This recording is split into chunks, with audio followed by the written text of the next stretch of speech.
Honeywell went off. Oh, right. Alert lock. Can be automatically activated by the signal to warn the attending hazard.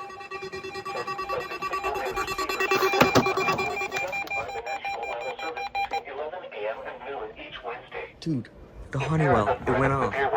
The test will be postponed to the next available good weather day. Dude. Reception of this broadcast, and especially the warning alarm tone, will vary at any given location. This variability, normally more noticeable at greater distances from the transmitter, can occur even though you are using a good quality receiver in good working order. The warning alarm tone will be activated for hazardous watches and warnings for the following counties: Champaign, Clark, Delaware, Fairfield, Fayette, Franklin, Greene, Hocking, Knox, Licking, Madison, Marion, Laurel, Muskegon, Erie, Pickaway, and Union. This concludes the weekly test of weather radio station TIG, 86 Columbus, Ohio.